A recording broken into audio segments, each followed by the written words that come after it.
High dear viewers, আসসালামু আলাইকুম and good day. আশা করি সবাই ভালো আছেন। আমরা দেখতে দেখতে ফ্রি হ্যান্ড রাইটিং এর অনেকগুলো ক্লাস শেষ করে ফেলেছি ইতিমধ্যে।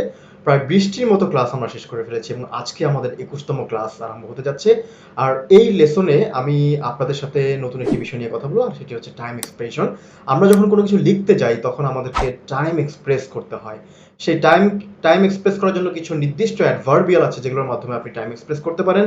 তবে কমন যে অ্যাডভার্বিয়ালগুলো আছে যেগুলো হচ্ছে যে ধরেন মাস, দিন বা তারিখ প্রকাশ করে, সেগুলো বাদ দিয়ে আজকে আমি স্পেসিফিক কিছু অ্যাডভার্বিয়াল নিয়ে কথা বলবো যেগুলো লিঙ্কার্স না যদিও, বাট কাইন্ড অফ লিঙ্কার্স, মানে লিঙ্কার্সের মতোই অনেকটা কাজ করে।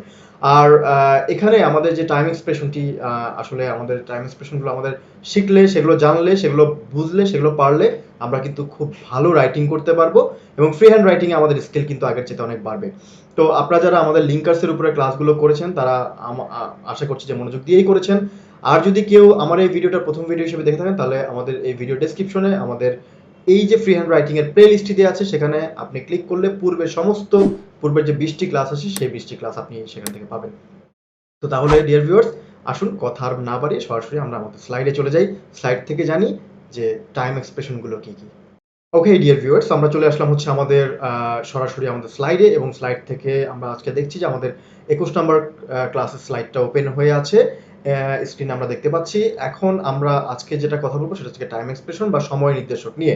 তো ইংরেজিতে এই সময় নির্দেশকগুলো মেইনলি ব্যবহার হয়ে থাকে, এগুলো কতগুলো ফ্রেজ অথবা ওয়ার্ড বা ফ্রেজ যেটা আমরা বলি না কেন, সেগুলো মেইনলি হচ্ছে কি সময়কে, মানে দুটো বাক্যের ভিতরে বা একটি বাক্যের ভিতরে যদি আমরা কোনো সময়কে নির্দেশ করতে চাই তখন আমরা এই এক্সপ্রেশনগুলো দিয়ে থাকি। এগুলো মূলত হচ্ছে অ্যাডভার্ব অফ টাইমের কাজ করে।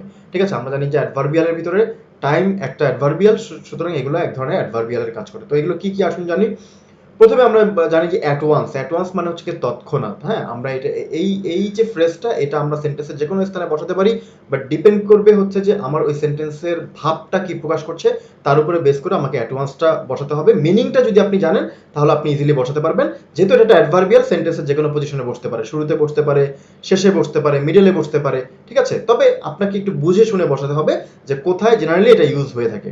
তারপরে ইমিডিয়েটলি মানে সাথে সাথেই, ইমিডিয়েটলি মানে হচ্ছে সাথে সাথে, এটা একটা টাইম এক্সপ্রেশন। এরপর হচ্ছে মিন ওয়াইল ইতিমধ্যে, অ্যাট লেন্থ অবশেষে, অ্যাট লেন্থ মানে অবশেষে, এটা মাথায় রাখতে হবে। ইন দ্য মিন টাইম মানে ইতিমধ্যে বা এরই মধ্যে। অ্যাট দ্য সেম টাইম মানে একই সাথে, আমরা যদি বলি কোনো কিছু মানে একই সাথে চলছে তখন আমরা বলবো এটা হচ্ছে অ্যাট দ্য সেম টাইম। আরো কিছু এক্সপ্রেশন আছে যেমন হচ্ছে কি in the end, in the end বা অ্যাট দ্য এন্ড আমরা বলতে পারি সব শেষে। তারপর হচ্ছে ওয়েন মানে যখন, দেন তারপর, হ্যাঁ।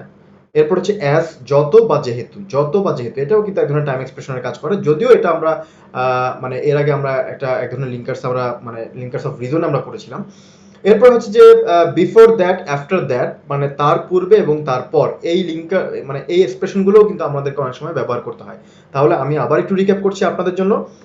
সেটা কি কি: at once, immediately, meanwhile, at length, in the meantime, at the same time, in the end, when, then, as, before that, after that, right?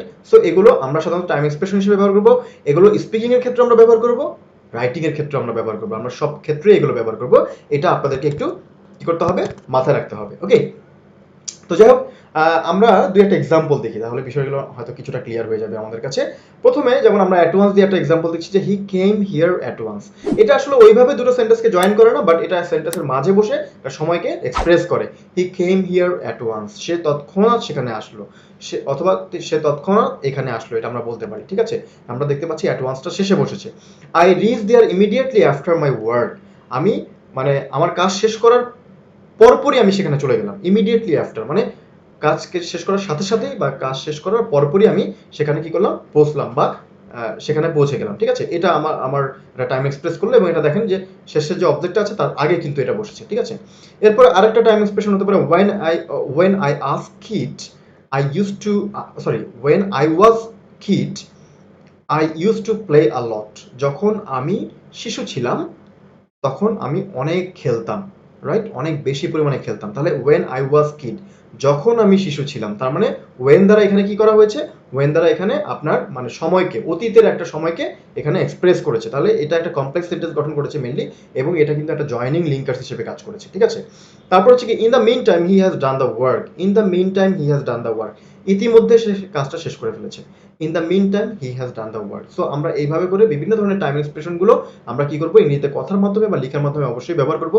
আর এই টাইম এক্সপ্রেশনগুলো একটু মাথায় রাখতে হবে, বিশেষ করে যারা ইংরেজি লেখালেখি করতে ইচ্ছুক, আপনারা কনফিডেন্ট রাইটিং করবেন, কিংবা আপনারা হচ্ছে যে ভবিষ্যতে যে কোনো ধরনের লেখা লিখবেন, অথবা আপনারা ভবিষ্যতে যদি আপনি লেখার কোনো এক্সাম লাইক হচ্ছে আইএলটিএস, টোফেল, জিআরই এরকম কোনো এক্সামও যদি ভবিষ্যতে দেন, তাহলেও সেক্ষেত্রে আপনাদের এই টাইম এক্সপ্রেশনগুলো আপনাদেরকে যেমন রিডিং আন্ডারস্ট্যান্ডিংয়ে হেল্প করবে, অ্যাজ ওয়েল এজ আপনাদেরকে রাইটিংয়ে এটা অনেক অনেক বেশি হেল্প করবে। তো যাই হোক, আপনাদের বরাবরের মতোই আমার একটা হোমওয়ার্ক থাকবে, যেটা আমি সবসময় দিয়ে থাকি, কারণ আমার যত রাইটিং ক্লাস হবে সব রাইটিং ক্লাসে আপনাদের জন্য হোমওয়ার্ক থাকবে। আপনারা সবাই অবশ্যই হোমওয়ার্কগুলো করবেন। আমাদের টিচার এবং আমি নিজে সেই জিনিসগুলো আমি চেক আউট করে আপনাদেরকে যতটুকু সম্ভব আমরা ক্ল্যারিফাই করার চেষ্টা করি বিষয়গুলো, কি আপনি করেছেন না করেছেন। তো যাই হোক, প্রতিটি লিঙ্কার্স বা প্রতিটি টাইম এক্সপ্রেশন দিয়ে আপনি দুটো করে সেন্টেন্স মেক করবেন বাংলা সহ। আবারও বলছি, বাংলা সহ দুটো করে সেন্টেন্স মেক করবেন।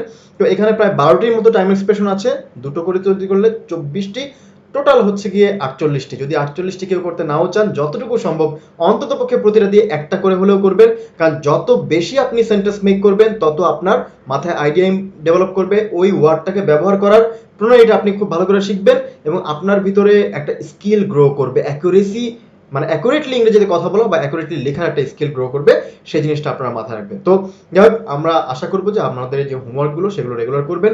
আর বেসিক ইংলিশের উপর আমাদের একটা চ্যানেল আছে, যে চ্যানেলের লিঙ্কটি আমি আমার এই ভিডিও ডিসক্রিপশনে দিয়ে দিলাম। সেই চ্যানেলে ক্লিক করলে আপনারা আমাদের বেসিক ইংলিশটা ইমপ্রুভ করতে পারবেন ওই চ্যানেলে ভিউ করার মাধ্যমে। যদি আপনি আমাদের এই চ্যানেল নতুন হয়ে থাকেন, এই চ্যানেলটি সাবস্ক্রাইব করে দিবেন, পাশাপাশি আপনি আমাদের ওই চ্যানেলটিও সাবস্ক্রাইব করে দিতে পারেন। ওই চ্যানেলটির নাম হচ্ছে লার্ন ইংলিশ উইথ TalentHut। তো ডিয়ার ভিউয়ার্স, আজকে এই পর্যন্তই। আগামী ভিডিওটি দেখার আমন্ত্রণ জানিয়ে আজকে এখানে শেষ করছি।